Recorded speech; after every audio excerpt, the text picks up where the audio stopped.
AJ, and I've got something to do on a Saturday. And I know it looks like I'm kind of dressed for Christmas, but I am not. I'm dressed for another holiday. Did you know that February 1st is National Candy Making Day? And of course, I'm sporting the elf food groups of candy canes, candy corn, and maple syrup. So, although we won't be making candy canes or candy corn, we're going to make sort of some candy today. We are going to do some sweet treats that are not only pretty easy, but very economical, and that is always important to me. So today we are going to whip up a batch of caramel corn. Super excited about that. That's a delicious treat. Really economical, goes a long way, makes a nice gift. You can surprise all your friends and neighbors on Tuesday. I think Tuesday's the 1st? It was Monday the 1st.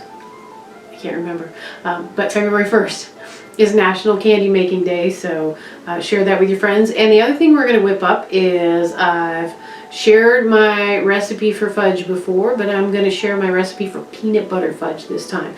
So we're going to make some caramel corn, we're going to make some peanut butter fudge, and some yummy, sugary deliciousness. So go down a 2-liter of Coke and let's get started.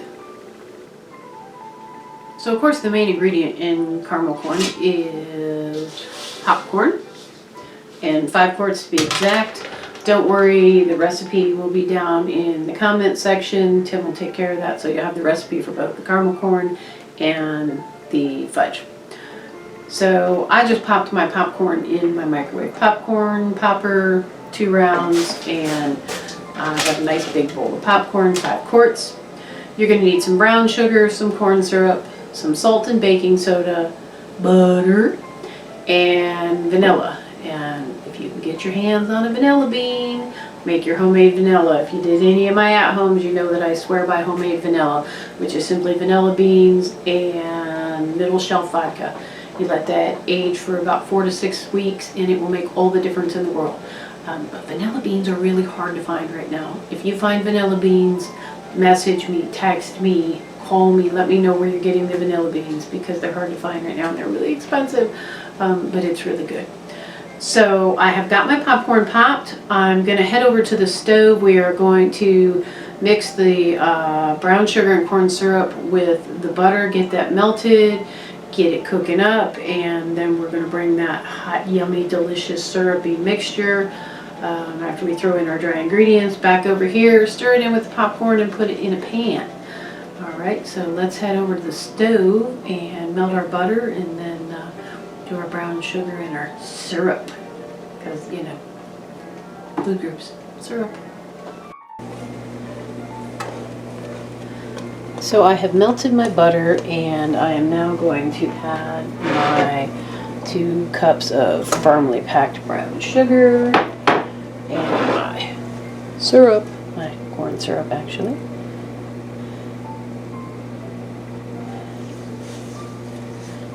And I am just going to mix this together, and I'm going to continue to stir it, and I'm going to stir it until it comes to a complete boil. Once it begins boiling fully, I'm going to stop stirring and let it boil for a full 4 minutes. I know, freaky, right? We're going to let it boil for 4 minutes without stirring it. It's going to be tough. It's going to be tough, but I think I can handle it.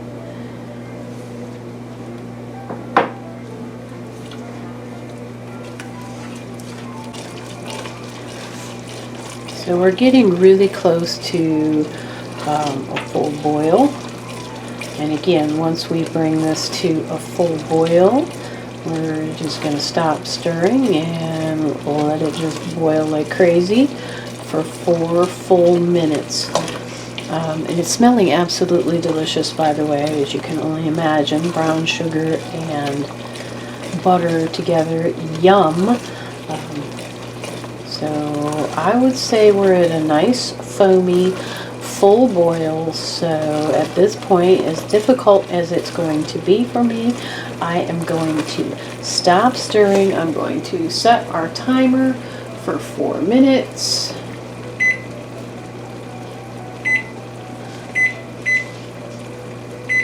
And and the stirring will now cease, and we're just going to let that boil for 4 minutes.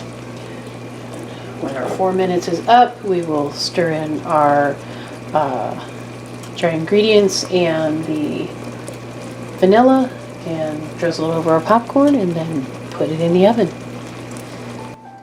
So we have boiled a full 4 minutes. I have stirred in the vanilla and the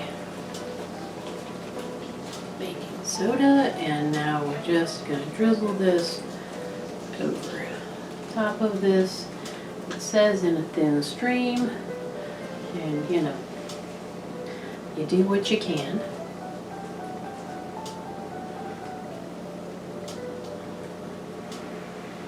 I'm actually gonna stir this a little bit. Get that getting coated. So I'm just gonna kick this around, and I did grease my bowl ahead of time, just so that it wouldn't be quite so difficult to clean up. I'm gonna again just try and drizzle this as carefully as possible.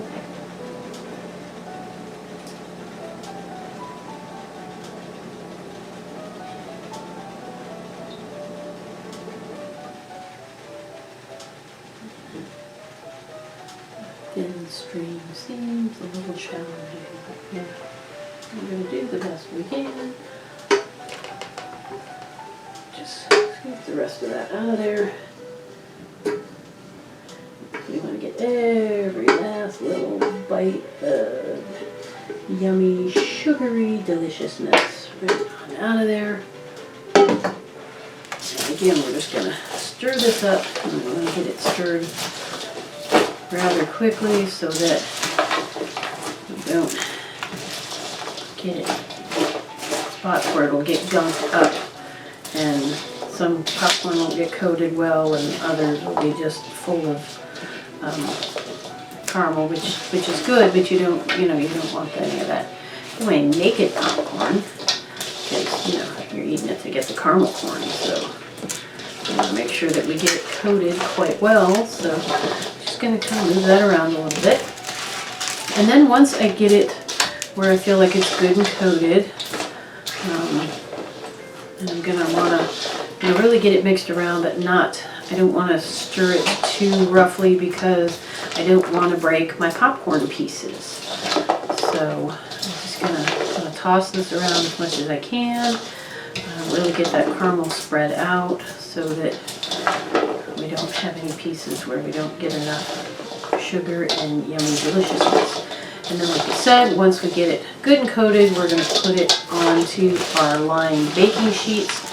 We will put it in the oven at 250 degrees, and it's going to bake for about an hour. If you want chewier, softer caramel corn, you're going to bake it a little less time. And if you want that crispy, kind of crunchy, almost like a Cracker Jack sort of popcorn, then you're going to let it go the full hour and maybe even a little longer. So I feel like this is pretty well coated now.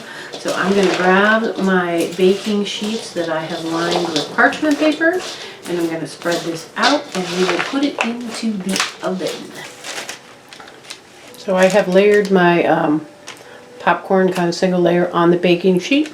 It is ready to go in the oven. Again, we're going to stir every 15 minutes for about an hour. So our caramel corn is out of the oven. We're going to let it sit on the pan and cool, and any of the big pieces, once it's cool, we'll go ahead and break up into smaller pieces.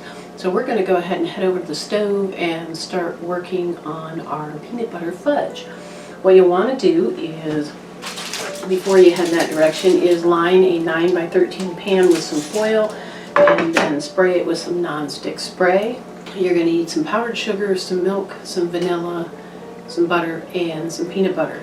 And we're going to head on over to the stove, stir that up, and make some more yummy, delicious candy. So I have melted the butter and heated up the milk. We're about to add the sugar, and I should probably note that this is actually a double of the recipe that you'll find attached to this video. So if you use the regular recipe, you will only need to grease a square, small square pan. But again, I have doubled the recipe, so that makes a 9 by 13 pan. And that way I can just dump the whole bag of powdered sugar in there. And so now I'm just going to stir this in here until the powdered sugar is good and melted and dissolved in there. I want to make sure that we get it good and stirred so that we don't have any lumps in there. We don't want anybody getting a mouthful of powdered sugar, because that's just not pleasant.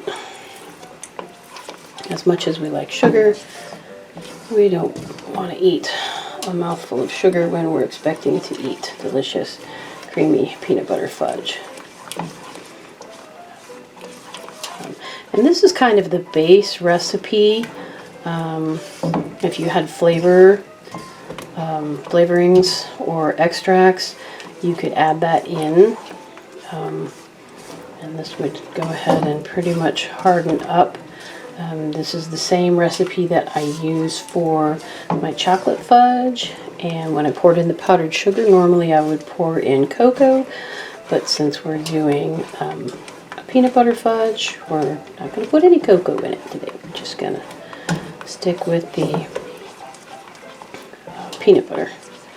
And sometimes I make a peanut butter chocolate. I make the chocolate and add in some peanut butter, and that's also really super delicious. So I'm just going to make sure that we're getting all of those lumps of powdered sugar out, and that sugar gets thoroughly melted. We'll want to keep scraping that pan. Evidently, I want to get some of that powdered sugar off of there. Powdered sugar seems good and combined. We're going to go ahead and add the vanilla. And remember, yummy, yummy. Homemade vanilla is the best. Oh, that smells fabulous. It's too bad you guys can't smell this, because this is delicious. Yum. And that's one of the best parts about homemade vanilla, is it just smells fabulous. So I'm going to get that vanilla stirred in there. Once I get that mixed in good, I'm going to go ahead and fold in our peanut butter.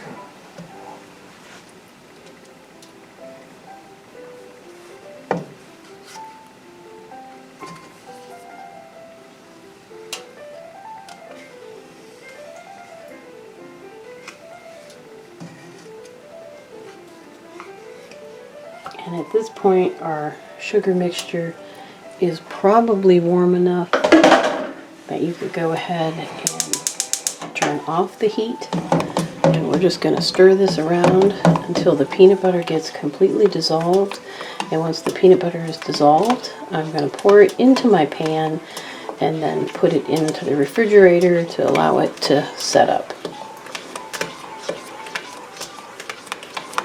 Again, I'm just going to want to make sure that I get that good and stirred, because much like not wanting to bite into a big hunk of undissolved sugar, you don't want to bite into a big hunk of peanut butter in the middle of your smooth and creamy, delicious fudge.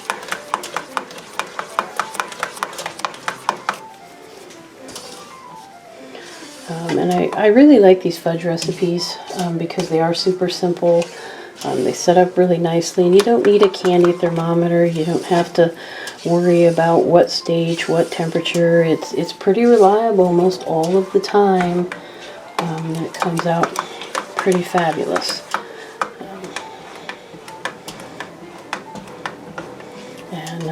It's nice. Again, you know, you can treat your friends, family, neighbors to some delicious fudge on National Candy Making Day, and they'll think that you worked really hard and went to a lot of trouble. And people often assume that fudge is very expensive, because again, if you go into the candy stores and get a pound of fudge, you're It's going to be a little bit of an expense, and this is relatively economical. So we've got this pretty well mixed up. I don't feel like there's any lumps in that peanut butter, and I think I've scraped the pan pretty well, but nobody's hiding in there, hanging behind. So I'm going to go ahead and take my peanut butter mixture and pour it into my pan, and then put my pan into the refrigerator. While the fudge is cooling in the refrigerator, I'm going to go ahead and break up some of the bigger pieces of my caramel corn, and we're going to go ahead and store it in an airtight container. The really cool thing about caramel corn is that if for some reason it doesn't stay in the airtight container, maybe you put it in a Ziploc and it doesn't get sealed up properly, and it gets a little stale, you can actually put it back on the tray just like this, and put it back in the oven at 250 degrees and crisp it up again. And obviously the four-legged children have heard the crunchiness and are looking for some treats. I really want to eat all of this caramel corn right now. So I'm going to finish breaking up the caramel corn, or maybe not. Wouldn't you love to just eat this piece right now? So I'm going to work on that and check on our fudge in a little bit. So after about 45 minutes to an hour, our fudge should be solid enough to go ahead and cut into squares.